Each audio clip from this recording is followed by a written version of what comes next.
What's going on, everybody? Trader Bryce here on a different setup than normal, so sorry if there's a little bit of an echo in the background. I'm going to try to talk a little bit more quietly. Welcome to Small Cap Recap, and today we're just going to go over some of kind of the crazy runners that we've seen this week, what I'm taking away from it, and all that. So I'm not going to waste your time too much here with an intro. Let's get right on into the charts if I can figure out how to do this.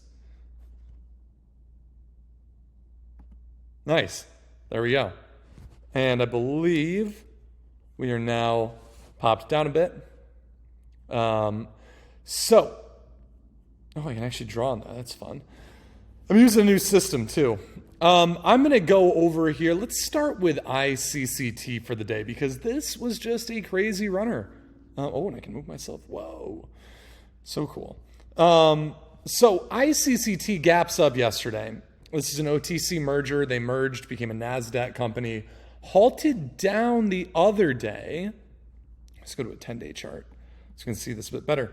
Halts down on a news pending halt right here on the 29th of August and reopens up and just kind of consolidates all day. And I think what was really impressive about this were a couple of factors that I went over in Small Cap Rockets. By the way, if you are looking to learn how to trade stocks, hit that link down in the description below for a trial to Small Cap Rockets, where I'm in doing webinars every morning, except for this morning because I was flying. Anyways, one thing that I noted was really interesting to me, or at least intriguing, is the fact that normally when we get a news pending halt, one, they're either halted for days, weeks, or months. Number two, when they halt down like that, or when they just halt with a news pending, especially something kind of sketchy like this OTC merger, all that. When it opens up, they normally open down like 80 or 90%. Instead, this opens up pre-market at the same price at 550 and just kind of consolidates all day. And then towards the end of the day, we get this perk. And unfortunately, I was gone. I had missed this perk. And I did end up getting a little bit on this dip here and sold into that 12 push. And unfortunately, I was really upset. I had a 1030 dip buy right here, and I had to sell into the 1090 push. I actually had to... Shut up. I had to take my sister to college. She didn't have a ride, and I needed to bring her in. It was a little... not frustrating, I want to say, because I didn't expect any kind of move like that. I mean, best case, I would have sold into high day. And I did end up getting some scalps on after hours back here, but just crazy low volume mover. And what's interesting is that while this did drain down to $10 today, we're recovering into green. We're back up at like 14 now, which, nice pop. And it's holding up. That's what matters. This is holding up really, really well. We've got about 10 minutes left in the trading day. I think this could still be a great trading opportunity tomorrow. Is tomorrow Friday? Yeah, tomorrow.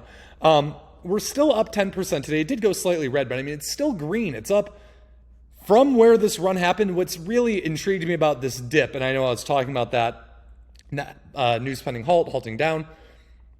More likely than not, shorts never got the chance to get out of this. There was just never a spot. And so, I mean, and we did have people getting squeezed out up here, but the volume was pretty low. So I'm not thinking it's over yet. I don't think everyone got margin called out of this necessarily. And maybe they did up in here, but just watching the way that this ran, it was so manipulated, like someone was trying to hold it down. And now with this recovery, we're still over those levels too, which is just as impressive. I mean, this is where they were trying to hold it down. This run was just such little volume. I mean, you look at those lines and we held everything almost to a T all day, and now we're recovering back over it. I think tomorrow could get crazy. And that's kind of the main runner. I mean, right now it's barely green, relatively speaking. But we also had some low volume runners today, like ADTX, which doesn't look like it's going to be over. And this frustrates me to no end. No end, I tell you. I tried trading it here. I tried trading it this day with the same intent, thinking it might run into after hours or something, or just really go crazy and spike. And I sold it for like a $300 loss because it dipped. So I bought on this dip here and then sold out on this dip here. It just didn't do what it needed to do.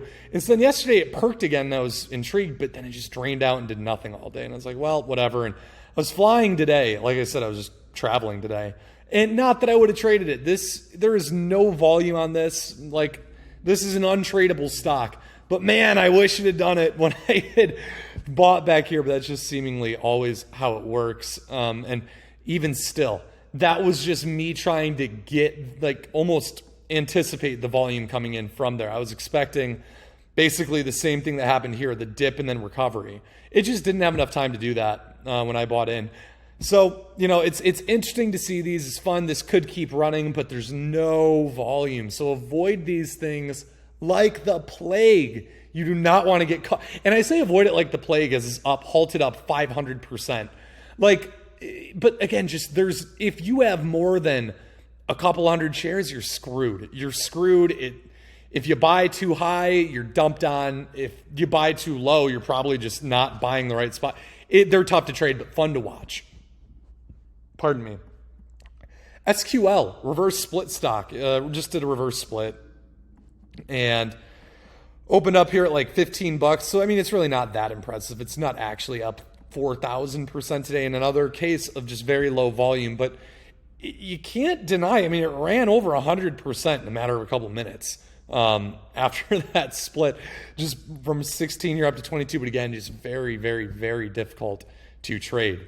And then we have ACER, which gapped up this morning. It's a biotech. I didn't like this one at all. I was watching it a little bit pre-market before my flight because I was up at like 4:30. And so, you had a slight gap up here, but nothing really crazy, right? Because, we gapped up like 30, 40%, not even anything crazy. But then it just dips red, and then it decides to go crazy. And that's just so hard to trade when you start seeing something that gaps down pre-market, then re-gaps up, and it did it with a little bit of news this time, in acquisition news, and it has that following in line with the ICCT idea. There's the merger, but it's just, I don't know, this sketches me out. And all it did was just dip and rip to one big move. There was like one trade opportunity buying at 110, and then the high is $1.77. Like, it's not that impressive of a move, but it's still up 100% today. You got to keep that into consideration. This could offer a nice day two, especially if we see ICCT moving, especially if ADTX has a day two. One that I am watching right now is G-Tech. This thing looks gorgeous, but again, no volume. The only thing I really like about it is the daily chart. It looks like a pump and dump. It just looks like a pump and dump. Where there was an accumulation, down in like the 150 level, and now we're up at 3, and it's forming a nice trend, but again, just not a lot of volume. So I think it's one to definitely be cautious on. But I had a perk after hours yesterday, now just kind of forming this base, and well, once again, we have 5 minutes left in the day here, but trying to run into after hours potentially, but I don't know, nothing crazy to run home about, just another low volume stock. The only thing I do like about it is it's a former runner that's had volume before. So, maybe a gap up. And then ICCT's halted down as we speak, and that'll open up after hours and we'll see what happens. But I kind of like the G-Tech look too, just given the nature of everything that's running. I like that it's not actually a micro float like ADTX. It's like 100,000 shares. At least this has a little bit of share size to it. It's got a little float size, kind of more in line with what we're seeing. Even ICCT, I believe. Actually, I don't even think you can. Yeah, it's not 162 million share float. SQL, which hasn't actually ran, just more in line with what I like to trade. And even it's still even a little bit small. I've definitely gravitated more towards the 10 to 20 million share float range for my small caps, for my low float movers. But I do like the look of G-Tech. We'll see if it ends up forming anything. But again, just similar idea to a lot of other old runners where you get the accumulation at lows, a big run, a potential big drop, and then that continued run. But at least now we've got ICCT kind of sparking a hot market. We'll see if ICCT can hold up and then gap up tomorrow. Things could get crazy. And it's a Friday. No short wants to hold over the weekend, all this and that. you know, in other news, the SPY is just about at all-time highs again. You know, just kind of hovering around this 450 level. Nice bounce. Given everything kind of seeing in the world right now, I don't know. It doesn't seem like... I don't know. I just don't see... I could see the SPY breaking out for very manipulated reasons, but I just don't see an organic breakout happening here. But I also see a lot of people probably stuck short in this. You know, big money stuck short. Maybe not like the funds that are really controlling the moves, but, you know, still... I'm sure there are still some big funds that are quite heavily short in areas they shouldn't be. And right now the market really is, in my opinion, you know, what do I know? I'm a small cap trader, but just doesn't really have reason to be up this high. But, you know, we'll see where it all goes. And I said I was going to try to talk quieter throughout this whole thing. Hopefully I'm back full screen recording here. But that's about all I've got for today. I think ICCT is just the main watcher to move. Let's try that again. Main mover to watch over the next day or so here, because the market's been kind of slow before ICCT. And not crazy slow or anything, but slow enough. And ICCT is definitely the first like big runner we've seen in a while. So I think if that can get running, we definitely see some continuation on other stocks, you know, potentially GTEC, potentially ADTX, like some of these weird ones, but hopefully some more normal ones. But the merger news, you know, something like ACER with the buyout news, that could lead to something as well. Again, assuming ICCT stays strong. Anyways, that is all I've got. Thank you for tuning in this week. I don't even know if the last one I think there was a problem with my audio in the last one, so I'm sorry if that did not make it out. But, and ironic, because I think it was because of echoing within my mic, now you're just going to hear the echoes off the walls.